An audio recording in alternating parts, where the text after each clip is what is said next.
नमस्कार, जय हिंद। मैं शशांक आपके लिए 5 मई के करंट अफेयर्स लेकर आया हूं, जो कि the Hindu, Down to Earth और इंडियन एक्सप्रेस से कवर होते हैं। आज के टॉपिक्स को हम देखते हैं। अच्छा, लास्ट क्लास के लिए एक्चुअली कुछ टेक्निकल ग्लिच आ गया था, जिसके कारणवश हम लोग अपनी क्लास कंटिन्यू नहीं कर पाए थे। इसीलिए ये 5 मई की वीडियो थोड़ी सी लेट आ रही है, बट ठीक है, हम अपनी क्लास को कंटिन्यू करते हैं। So it's a brief introduction about me. My name is Shashank. I have done my graduation in English Honors from Delhi University, and I have taught many students, and I have experience of more than 3 years and plus in both offline and online modes. I have given many exams like UPSC, CSE, CDS, CAPF, and etc. Due to this, I have the proficiency of subjects such as political science, international relations, modern India, Indian polity, current affairs, and etc. So let's have a look on our first topic. देखते हैं आज का topic जो निकल के आता है वो द हिंदू से आता है। हमारा फर्स्ट टॉपिक जो कि है GS1 से रिलेटेड, GS1 से रिलेटेड। ठीक है, देखते हैं टॉपिक में क्या है। टॉपिक में है रंग घर। ठीक है, रंग घर। देखते हैं रंग घर जो है स्टूडेंट्स, वो एक हिस्टोरिकल 2 स्टोरी एम्पी थिएटर है। क्या है ये? Historical 2 story amphi theatre. Amphi theatre आप लोग समझते हैं, मतलब कि जहाँ पे कि बहुत सारे इवेंट्स वगैरह होते हैं। ठीक है, ये 2 मंजिला एम्पी थिएटर था रंग घर। ठीक है, आगे देखते हैं इसके बारे में। जो कि बनाया गया था कब? स्वर्गादियो परमत्ता सिंहा के रिग्न में, स्वर्गादियो परमत्ता सिंहा के रिग्न में। और ये कब बनाया गया था, किस सेंचुरी में बनाया गया था? ये बनाया गया था आपका 18वीं सेंचुरी में, 18वीं शताब्दी में आपका ये बनाया गया था। ठीक है, मोस्ट इंपॉर्टेंट। नेक्स्ट देखते हैं। और ये जो 18वीं सेंचुरी में बनाया गया था, it served as a royal pavilion and amphitheatre during the Ahom dynasty. उस समय की जो डायनेसिटी थी, जो रूल कर रही थी, वो कौन थी? Ahom dynasty. Most important thing, exam में पूछा जा सकता है कि जो रंग घर है वो किस डायनेसिटी से लिंक्ड है। It is linked with the Ahom dynasty. और इसको कंसिडर किया जाता है एशिया का, mark my words friends, Asia का फर्स्ट एम्पी थिएटर। एशिया का फर्स्ट एम्पी थिएटर। एशिया मतलब कि पूरा बहुत बड़ा रीजन हो गया अब तो, है ना। तो अल्टीमेटली ये टॉपिक बहुत इंपॉर्टेंट हो जाता है। रंग घर एशिया का सबसे बड़ा एम्पी थिएटर है, और ये जाना जाता है अपने यूनिक अष्टकोणीय शेप की वजह से। जो कि ये ऑक्टागोनल शेप है, उसके रीजन की वजह से जो रंग घर है वो जाना जाता है। और इसके टॉप पर अगर आप लोग इसके रूफ पर देखेंगे, जो इसका रूफ है, उसके रूफ पर एक पत्थर का मगरमच्छ बनाया हुआ है। ठीक है, देखिए कितनी सारी चीजें रंग घर से इंपॉर्टेंट हो गई। पहली चीज कि ये क्या है। ठीक है, this is a 2 story amphi theatre. ये 2 मंजिला एम्पी थिएटर है, पहली चीज। दूसरी चीज, ये किसके रिग्न में बनाया गया था? It was build during the Ahom dynasty. ठीक है, और कौन सी सेंचुरी में बनाया गया था? 18वीं सेंचुरी। तीसरी चीज, ठीक है। और ये एशिया का सबसे लार्जेस्ट एम्पी थिएटर है। ये यूनिक है, क्यों? Because it has octagonal shape. इसका एक अष्टकोणीय आकार है, इसीलिए। ठीक है, और इसकी छत पर एक पत्थर का मगरमच्छ बनाया हुआ है। वही चीज यहां पे लिखी है ये हिंदी में, अगर किसी को पढ़ना तो पढ़ सकता है।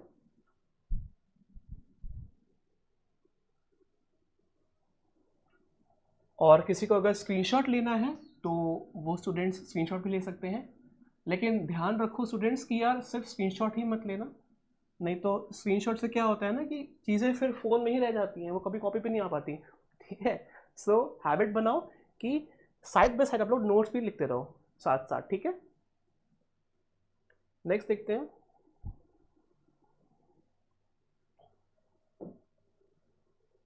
इश्यूज इन मणिपुर, जो हमारी 7 सिस्टर्स स्टेट्स हैं नॉर्थ ईस्ट की, वहाँ से एक स्टेट मणिपुर है, वहाँ से न्यूज़ आ रही है, देखते हैं क्या है।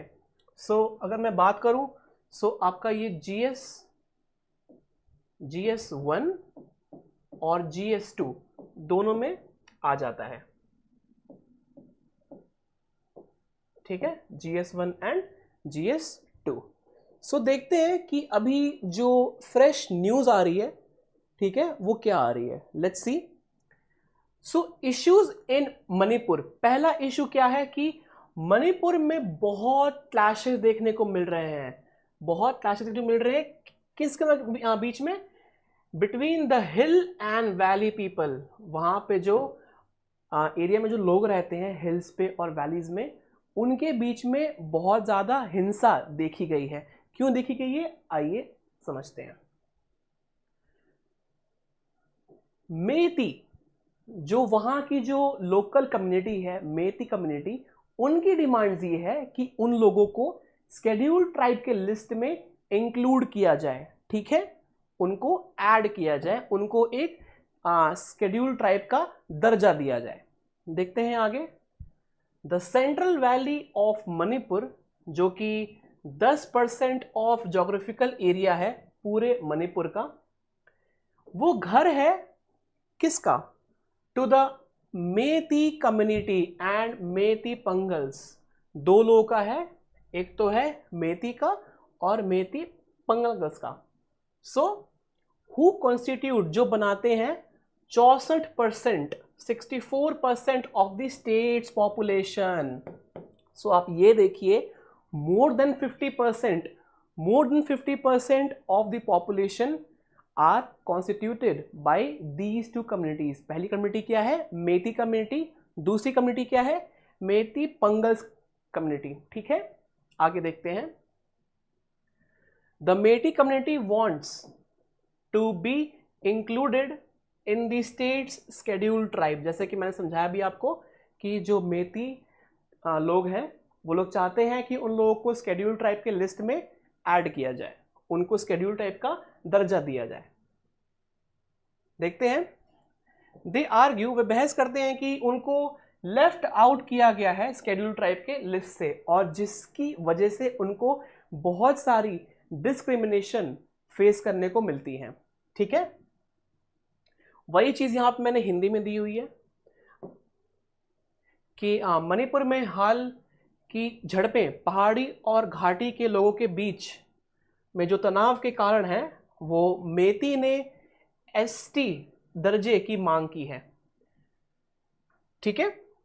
और अगर मैं बात करूं मेती और मेती पंगल्स दोनों मिलके more than 64% of the state population बनाते हैं। ये बहुत इंपॉर्टेंट पॉइंट है ये वाला।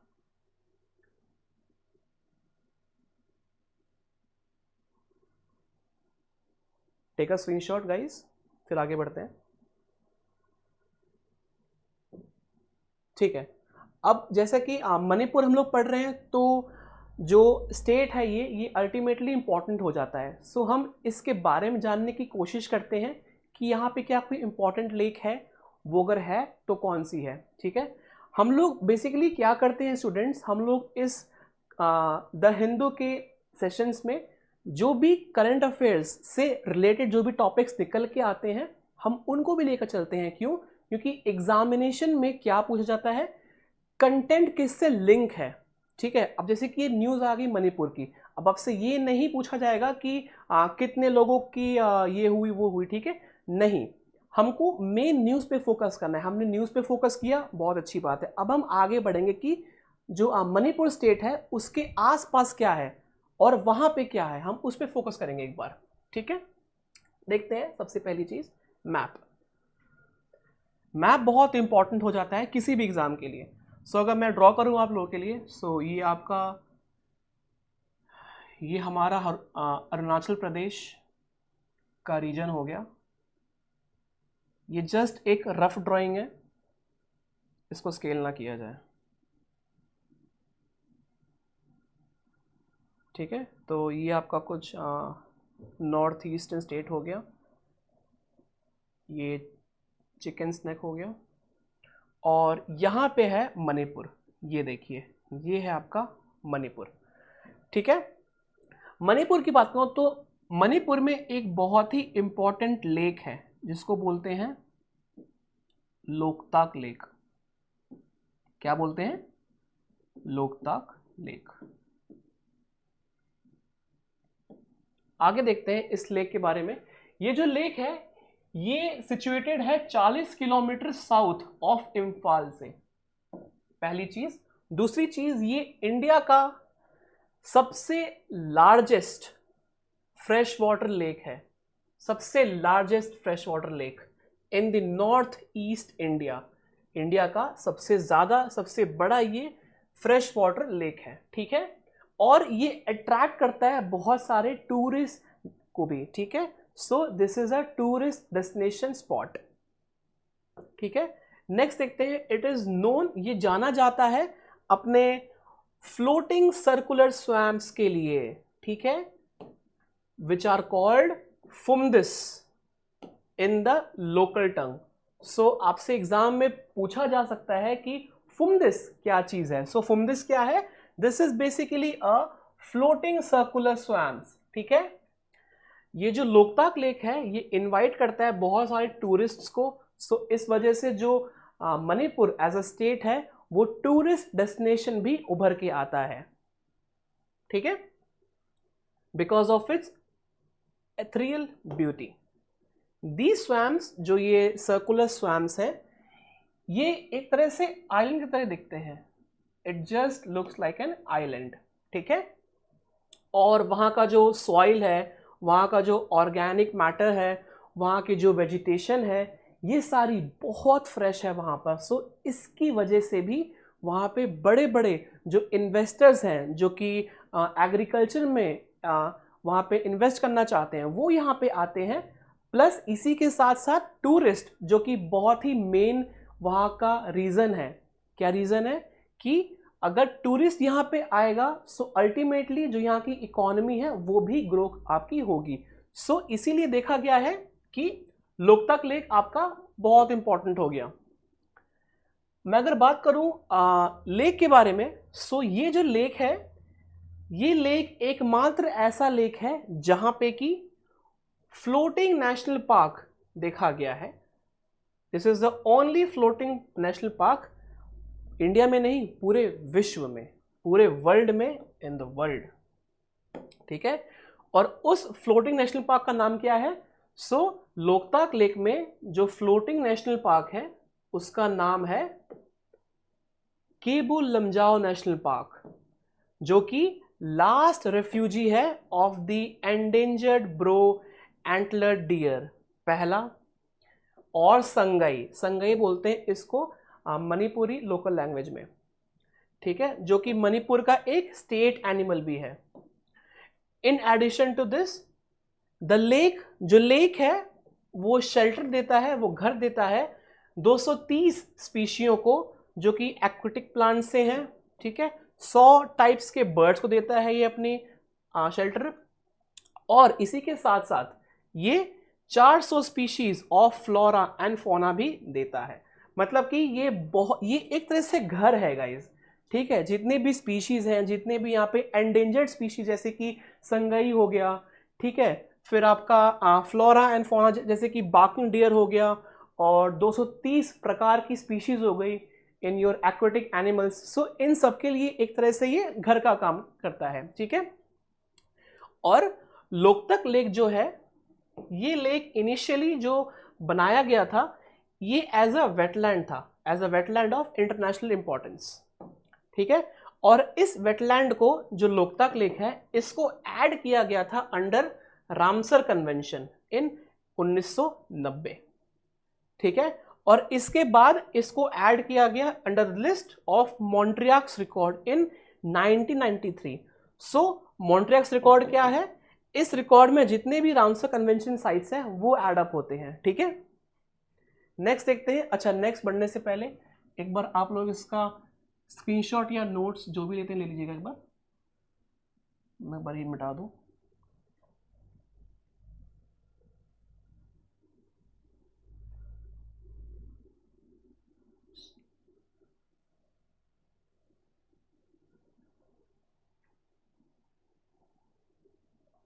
ठीक है, नेक्स्ट देखते हैं आगे।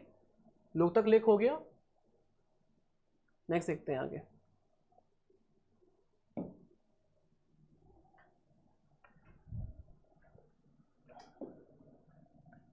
सो नेक्स्ट है हमारा कोल सेक्टर।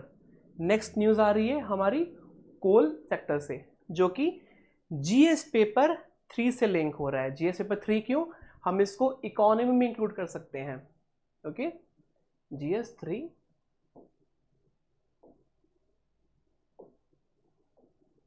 Indian economy. ठीक है, देखते हैं इसमें क्या है।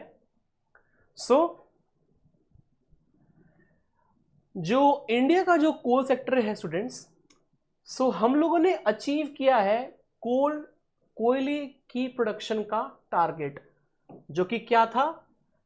1012 metric ton for the year 2023-2024। ठीक है, हमने ये ऑलरेडी टारगेट मीट कर लिया है।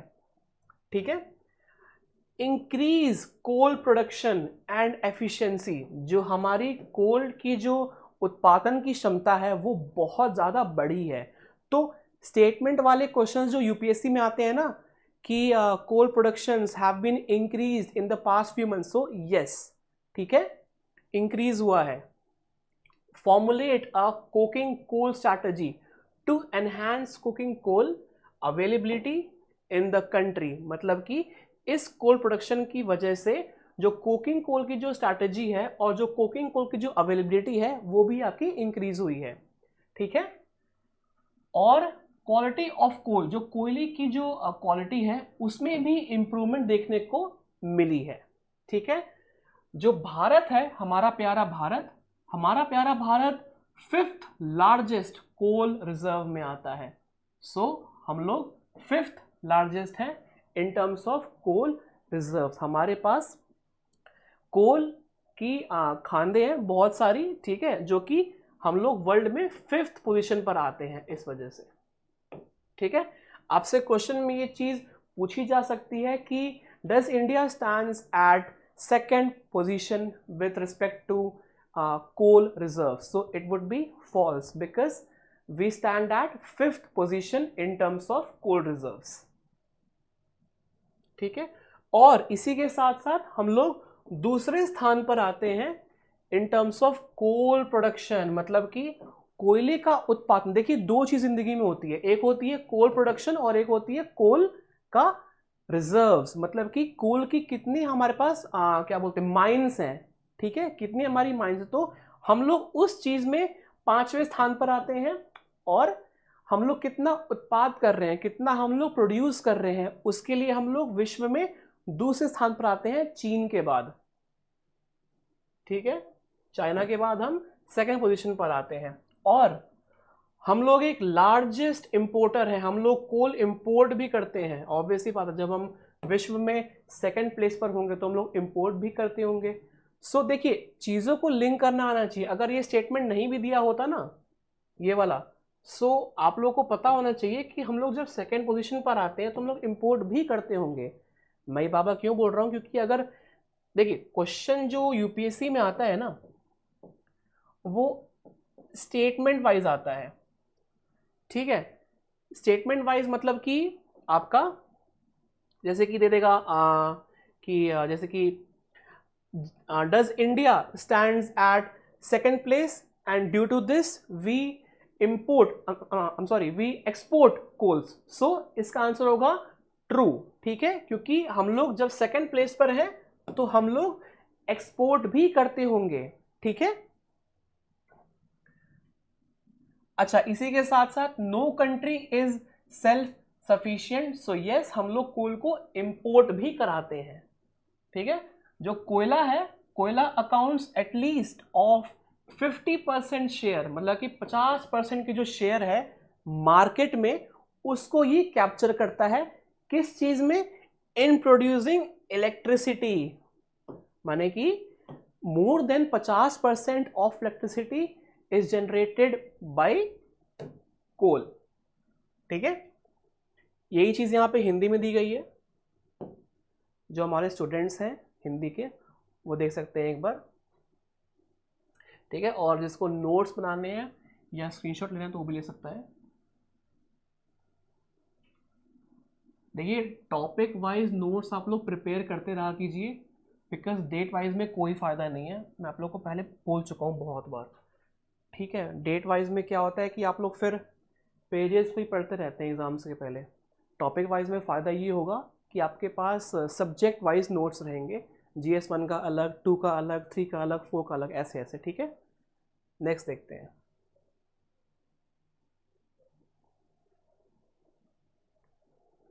नेक्स्ट है वर्ल्ड इकोनॉमिक फोरम से न्यूज़ आ रही है, देखते हैं क्या न्यूज़ है।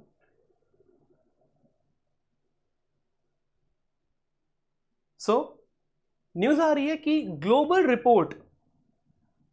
रिपोर्ट ऑन फूड क्राइसिस, जिसको बोलते हैं GRFC। GRFC की रिपोर्ट आई है 2023 के लिए। इसमें कहा गया है कि the number of people suffering from acute food insecurity has increased. अब मैं आप लोगों से क्वेश्चन पूछता हूं। Recently, the Global Report on Food Crisis, in its report, has stated that the number of people suffering from acute food insecurity has been decreased. True या false? So it is obviously false, because जो acute food insecurity है वो बढ़ी है, घटी नहीं है। ठीक है, अच्छा, मैं अगर बात करूं इस रिपोर्ट के बारे में, सो ये रिपोर्ट कौन बनाता है? ये रिपोर्ट बनाता है food security information network, food security information network, FSIN, और इसी के साथ साथ global network against food crisis, GNAFC। सो GNAFC और इसी के साथ साथ FSIN, ये दोनों रिपोर्ट मिला के, ये दोनों संस्थाएं मिलके आपका global report on food crisis बनाते हैं। ठीक है,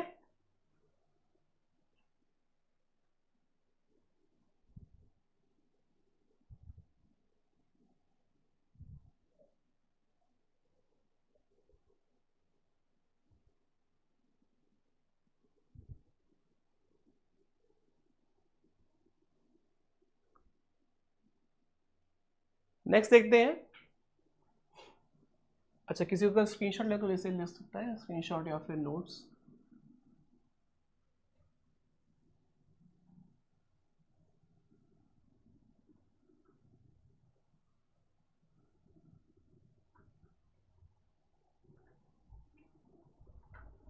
अच्छा, एक और इम्पॉर्टेंट चीज़, जो इंडिया है, ठीक है, इंडिया की जो प्रेजेंस है वर्ल्ड इकोनॉमिक फोरम में, in your world economic forum, उसकी जो प्रेजेंस है वो इंडिया DPIIT, मतलब कि department of promotion of industry and internal trade, ये जो संस्था है इसका प्रेजेंस जो वर्ल्ड इकोनॉमिक फोरम में है वो है। और इसी रीजन की वजह से हम लोग एक मेंबर हैं WEF का। ठीक है, और जिसका हेडक्वार्टर है वो कहाँ पे है? It is in Switzerland, Europe में है। ठीक है, नेक्स्ट देखते हैं हम लोग। नेक्स्ट न्यूज आ रही है हमारी एग्रीकल्चर से, जिसको हम बोलते हैं कृषि मैपर, कृषि मैपर, ठीक है।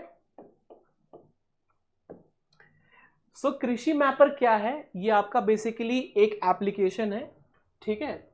ये आपका बेसिकली एक एप्लीकेशन है जो कि बनाया गया है ताकि इसको रिसर्च में यूज किया जा सके, ठीक है। और इसके तहत हम लोग पॉलिसी भी बना सकते हैं बेहतर ढंग से, और ये किसानों के लिए भी बहुत लाभदायक होगा, ठीक है। आगे देखते हैं।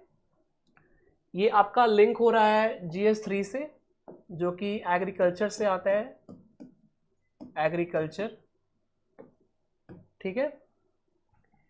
सो बेसिकली ये एक तरह से इंटीग्रेटेड मोबाइल एप्लीकेशन है जो कि डेवलप किया गया है इंडियन गवर्नमेंट ने फॉर द एग्रीकल्चर सेक्टर, ठीक है। और ये प्रोवाइड करता है जियो स्पेशियल डेटा। अच्छा, अब आप में से कल सोचेंगे कि जियो स्पेशियल डेटा क्या होता है भाई। ऐसा कोई भी डेटा जो हम सैटेलाइट के माध्यम से लेते हैं उसे हम बोलते हैं जियो स्पेशियल डेटा, ठीक है। इस कृषि मैपर एप्लीकेशन में क्या हो रहा है कि ये जो एप्लीकेशन जो बनाई है इंडियन गवर्नमेंट ने, इसमें जो भी हम डेटा ले रहे हैं वो हम लोग कहाँ से ले रहे हैं? वो हम ले रहे हैं सैटेलाइट से।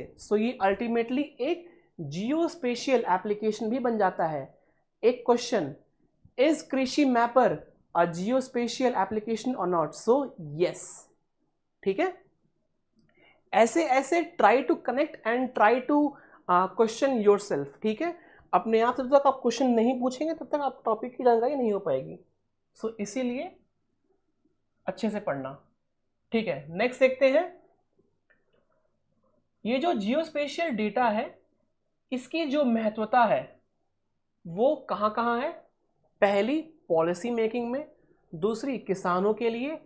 तीसरा, ये जो एप्लीकेशन है ये सॉइल हेल्थ को भी बताता है कि वो मिट्टी जो है वहां पे उपस्थित उसकी क्या हेल्थ है, ठीक है। क्या उस पर क्रॉप प्रोडक्शन हो सकता है या नहीं हो सकता, अगर हो सकता है तो कैसे हो सकता है, सो फार एंड सो फोर्थ, ठीक है। वेदर वहां का कैसा है, क्रॉप की हेल्थ कैसी है, क्रॉप क्या सस्टेनेबल या सुटेबल है कि नहीं है, लैंड का यूज।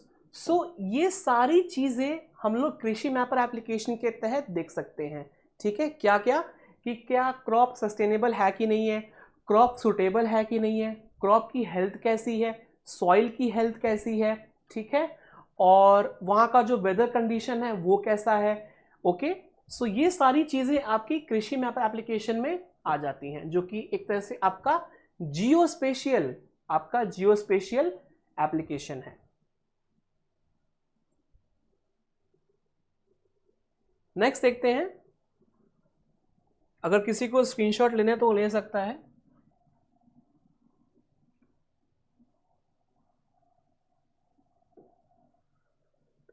नेक्स्ट हमारी न्यूज जो आ रही है वो आ रही है इंटरनेशनल रिलेशन से, ठीक है। देखते हैं, इंटरनेशनल रिलेशन से न्यूज आ रही है।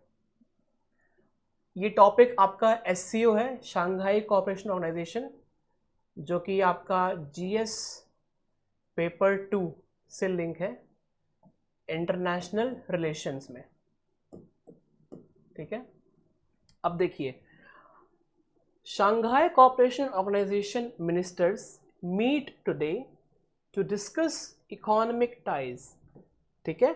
अब ये न्यूज़ आ गई। इस न्यूज़ में क्या है कि हमारे जो ऑनरेबल फॉरेन अफेयर्स मिनिस्टर हैं डॉक्टर S जयशंकर जी, और इन्हीं के साथ साथ जो रशिया के जो इनके काउंटर पार्ट हैं सर्गेई लैवरोव, उनके साथ इनकी मीटिंग हुई है। तो सर्गेई लैवरोव और डॉक्टर S जयशंकर मिलके कुछ चीज़ों पे इन्होंने इकोनॉमिक टाइज किए हैं। लेट्स सी वो क्या क्या चीज़ें हैं। तो ये आपकी एक न्यूज़ हो गई। अब न्यूज़ से निकल के कंटेंट आता है SCO। हम ये पढ़ेंगे SCO के बारे में, ठीक है। देखते हैं, जो SCO है स्टूडेंट्स, वो जो 2022 की पहले बात मैं करूं आप लोगों से, अगर तो 2022 का जो एससीओ था वो समरकंद एडिशन का था, द शांघाई कोऑपरेशन ऑर्गेनाइजेशन, और 2022 का जो समिट था वो उज़्बेकिस्तान में हुआ था। ठीक है, 2022 का जो समिट था वो कहाँ हुआ था? वो उज़्बेकिस्तान में हुआ था। जो 2023 का समिट है वो कहाँ होने जा रहा है? होने जा रहा है इंडिया में, हमारे प्यारे भारत में। ठीक है, अब ये जो डिक्लेरेशन है, समरकंद डिक्लेरेशन, जिसके तहत एससीओ की इस्टेब्लिशमेंट हुई थी, ठीक है, सो इसमें एम्फसाइज किया जा रहा है on establishing good relations with the neighbours. ठीक है, to build a good relation with the neighbours, इसका पहला ऑब्जेक्टिव है। और इंडिया, जैसे मैंने बताया, इंडिया जो है I'm sorry, ये प्रेसिडेंटशिप होल्ड करने वाला है 2023 के एससीओ के लिए। ठीक है, अच्छा, इसी के साथ साथ वाराणसी भी न्यूज़ में आता है, ये भी इंपॉर्टेंट हो जाता है। अब ये न्यूज़ में क्यों आ रहा है? क्योंकि जो वाराणसी है वो डिक्लेयर किया गया है as a Shanghai cooperation organisation tourism and cultural capital for 2022 and 23। Most important, जो वाराणसी है उसको शांघाई कोऑपरेशन ऑर्गेनाइजेशन का एक कल्चरल कैपिटल घोषित किया गया है। अब इतनी बड़ी संस्था में अगर कोई भी इंडियन स्टेट को ऐसे डेजिग्नेट किया जा रहा है तो वो बहुत इंपॉर्टेंट है न्यूज़ के लिए। ठीक है, देखते हैं। अगर मैं एससीओ की बात करूं, सो जो हमारा प्यारा भारत है वो 2005 में इसका पहले तो ऑब्जर्वर स्टेट बना। हम लोग पहले ऑब्जर्वर स्टेट थे 2005 में, उसके बाद हम लोग 2017 में 2017 में इसके मेंबर बने।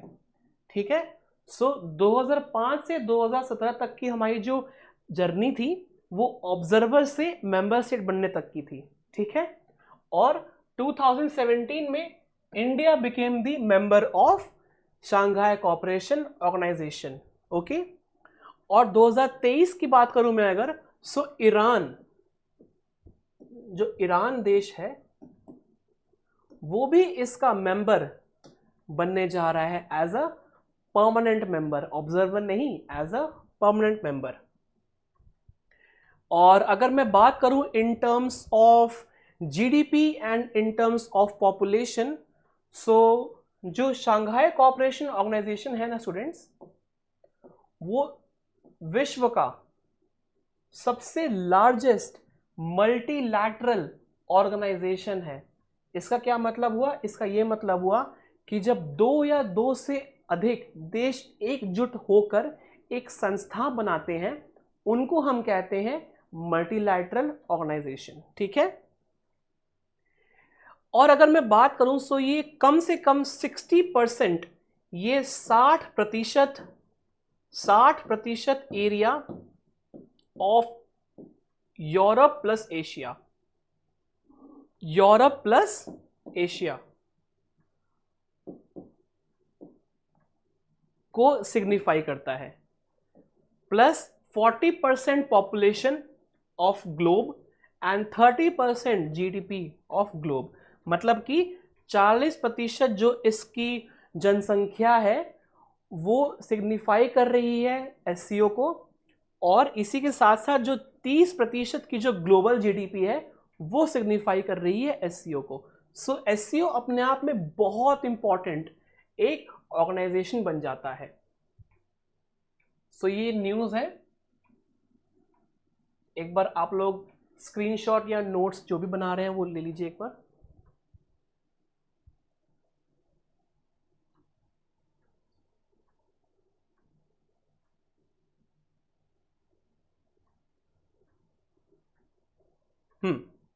नेक्स्ट देखते हैं।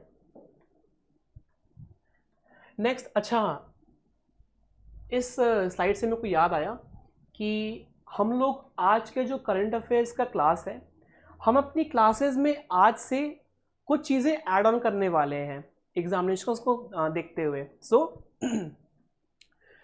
मैं आप लोगों को डेली बेसिस पे दो दो टॉपिक करके आप लोग को मंथली मैगजीन भी पढ़ाऊंगा। मतलब कि जो मंथली मैगजीन्स आती हैं करंट अफेयर्स की, उसमें से जो भी मैं कंटेंट लेकर आऊँगा वो मैं पढ़ाऊँगा आप लोग को। जैसे कि हम लोग अगर 2 टॉपिक डेली बेसिस पे पढ़ना चाहें तो आपका मंथ का एटलीस्ट 7 टॉपिक हो गया, ठीक है। ऐसे ही साल का आपका मोर देन 700 प्लस टॉपिक हो गया, ठीक है। सो अगर आप लोग 700 टॉपिक को अच्छे से कर लेते हैं ना, सो मेरे ख्याल से आप लोग का जो करंट अफेयर्स का टॉपिक है वो कहीं नहीं छूटने वाला, ठीक है। सो ये जैसा कि फर्स्ट टॉपिक है, ये मैंने मंथली मैगजीन्स जो आती है करंट अफेयर्स की वहाँ से लिया है, ठीक है। और वहाँ से ये न्यूज़ आ रही है, देखते हैं क्या न्यूज़ है। जो इलेक्शन कमिश्नर है, ठीक है, इलेक्शन कमिश्नर है, ये आपका पहली बात टॉपिक GS2 से लिंक होता है। GS2 Indian polity, Indian polity, ठीक है। देखते हैं। The honourable Supreme Court of India में एक केस आया था जो कि था Anoop Barnwal versus Union of India 2023, अभी का केस है ये। इस केस में ये कहा गया कि जो इलेक्शन कमिश्नर है, इलेक्शन कमिश्नर है, इसका जो इलेक्शन होगा, ठीक है, इसका इलेक्शन और इसी के साथ साथ चीफ इलेक्शन कमिश्नर, माने कि चीफ इलेक्शन कमिश्नर और इलेक्शन कमिश्नर्स का जो अपॉइंटमेंट होगा, जो इनको चूज किया जाएगा, वो चूज किया जाएगा पैनल के द्वारा, बाय पैनल। और इस पैनल में कौन कौन होगा? इस पैनल में हमारे ऑनरेबल प्राइम मिनिस्टर होंगे, ऑनरेबल प्राइम मिनिस्टर होंगे, इसी के साथ साथ हमारे honourable chief justice of India होंगे, honourable chief justice of India होंगे, इसी के साथ साथ leader of opposition, leader of opposition कहां से? लोकसभा से, लोकसभा से होंगे, ठीक है। सो ये 3 लोगों का पैनल बनेगा और ये पैनल डिसाइड करेगा कि चीफ इलेक्शन कमिश्नर और इलेक्शन कमिश्नर किसको बनाना है, ठीक है। अगर मैं इलेक्शन कमिश्नर की बात करूं, सो इससे लिंक्ड एक न्यूज़ इंपॉर्टेंट हो जाती है जो कि है election commission of India, ECI। अगर मैं इलेक्शन कमीशन ऑफ इंडिया की बात करूं, सो ये एक संवैधानिक पोस्ट है, ठीक है। It is a constitutional post, यह एक संवैधानिक पद है, ठीक है। देखते हैं, जो कि रिस्पॉन्सिबल है इलेक्शंस करवाने के लिए। कहां कहां? पहला यूनियन में, पहला यूनियन में, दूसरा स्टेट्स में, ठीक है। देखते हैं ये इस्टेब्लिश कब हुआ था? ये इस्टेब्लिश हुआ था 25 जनवरी 1950 में, ठीक है। और इसी दिन को हम लोग बनाते हैं नेशनल वोटर्स डे। सो ये भी आपका इंपॉर्टेंट हो गया न्यूज़ के लिए, okay. The secretariat of commission is in new Delhi. ये इसका जो सेक्रेटेरिएट है वो नई दिल्ली में स्थित है। और इसके जो इलेक्शंस हैं, मतलब जो इलेक्शन कमीशन ऑफ इंडिया है वो कौन कौन से इलेक्शन करवाता है, देखते हैं। पहला इलेक्शन वो करवाता है लोकसभा का, लोकसभा का, दूसरा राज्यसभा का, तीसरा स्टेट लेजिस्लेटिव असेंबलीज का, ठीक है, और चौथा द ऑनरेबल प्रेसिडेंट का और द ऑनरेबल वाइस प्रेसिडेंट का इन द कंट्री। मतलब कि honourable president, honourable vice president, ठीक है, फिर आपका इलेक्शंस इन यूनियन, फिर आपका elections in your Lok Sabha, Rajya Sabha, state legislative assemblies. So इन सब का जो इलेक्शंस करवाता है वो है इलेक्शन कमीशन ऑफ इंडिया, ठीक है। एक क्वेश्चन पूछता हूं आप लोगों से, क्या election commission of India municipalities और पंचायत का इलेक्शन करवाता है या नहीं करवाता? सो नहीं करवाता। उसमें कौन आता है? उसमें आपका आता है स्टेट, ठीक है। So there is something called state election commission. जो राज्य का जो इलेक्शन का कमीशन है, ठीक है, राज्य का इलेक्शन कमीशन पंचायत और म्युनिसिपैलिटीज के इलेक्शंस को कंडक्ट करवाता है। ओके, सो ये न्यूज़ है, एक बार स्क्रीनशॉट या नोट्स एक बार ले लीजिए इसके।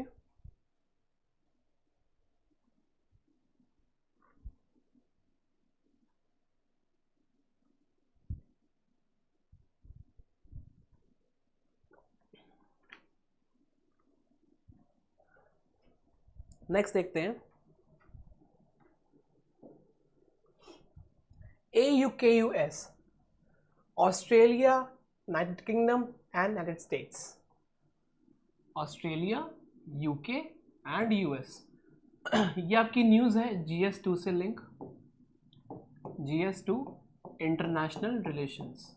ठीक है, देखते हैं कि AUKUS ने एक अनवील किया है, इन लोगों ने एक चीज़ डिटेल, इन लोगों ने एक प्लान ऑफ एक्शन को बताया है। वो क्या है देखते हैं कि एक न्यूक्लियर पावर्ड सबमरीन को इन्होंने एक प्लान में शामिल किया है, देखते हैं। और AUKUS इसी के साथ साथ एक न्यू फ्लीट तैयार करने वाला है, किसकी? न्यूक्लियर पावर सबमरीन्स की। फ्लीट का मतलब क्या हो गया? मतलब कि द कलेक्शन ऑफ शिप्स, ठीक है, जितने भी समुद्री जहाज हैं उनका अगर कलेक्शन हो जाए तो हम उनको बोलते हैं फ्लीट। ठीक है, देखते हैं इसकी वजह से क्या होगा कि it will aim to boost defence capabilities. जो डिफेंस की जो कैपेबिलिटीज है इन देशों की वो इंक्रीज होगी, पहला। दूसरा, it will expand the industrial capacity. जो भी इंडस्ट्रियल कैपेसिटी है इन देशों की वो अल्टीमेटली इंक्रीज होंगी।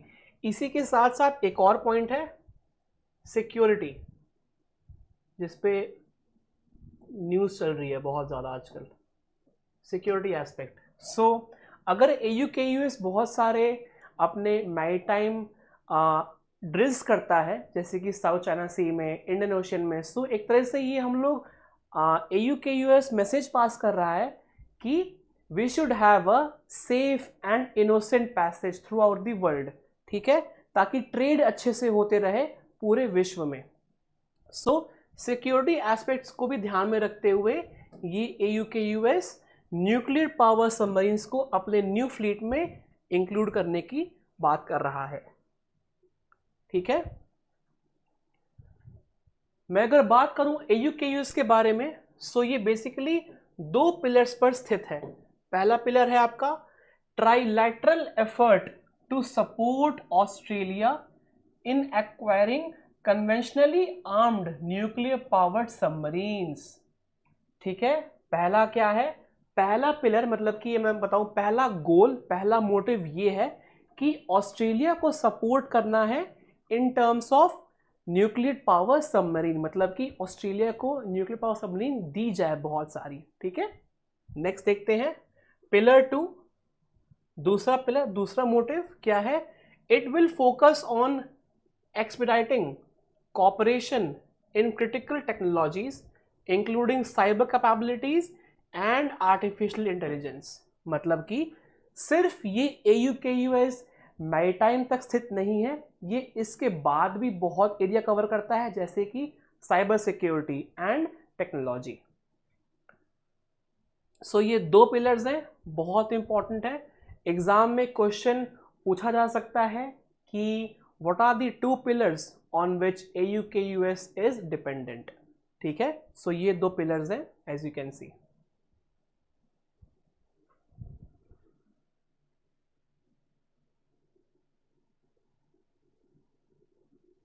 ठीक है, नेक्स्ट हम देखते हैं।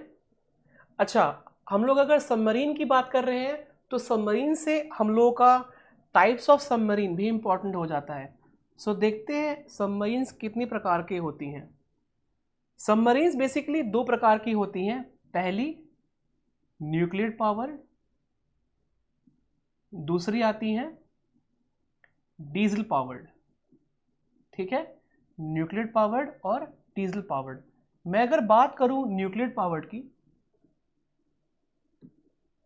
ठीक है, सो जो न्यूक्लियर पावर सबमरीन है वो कंप्लीटली सबमर्ज रह सकती हैं, इन लोगों को बाहर आने की ज़रूरत नहीं है। मतलब कि जैसे कि ये सरफेस ऑफ वाटर है, सो सरफेस ऑफ वाटर में ये जो पनडुब्बियां हैं ये बहुत टाइम तक इसमें रह सकती हैं, ठीक है, ये बहुत टाइम तक इसमें रह सकती हैं, ठीक है, इन लोगों को ज़्यादा बाहर आने की ज़रूरत नहीं है।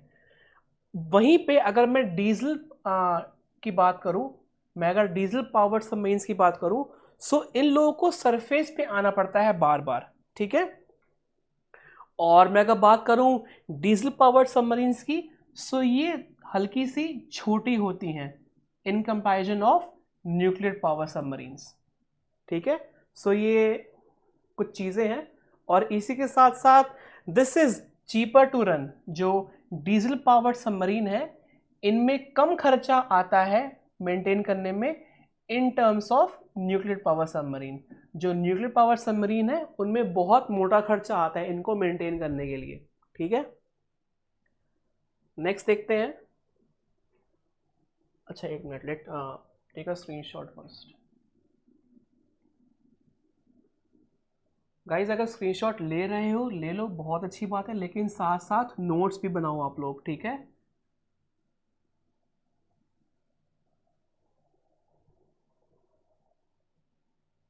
ठीक है, नेक्स्ट देखते हैं। नेक्स्ट है AUKUS के बारे में थोड़ा सा देखते हैं हम लोग। जो AUKUS है that promotes deeper information about technology sharing, fostering deeper integration in security, defense, science, technology, industrial bases, etc. सो अगर बात करूं मैं समरी की, सो जो AUKUS है, जो AUKUS है वो पहला पॉइंट की सिक्योरिटी, दूसरा फॉस्टरिंग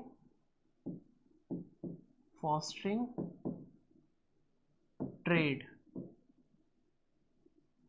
तीसरा क्या है technology and cyber security,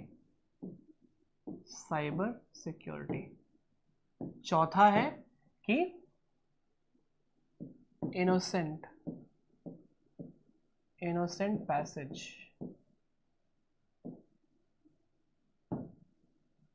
in maritime domain,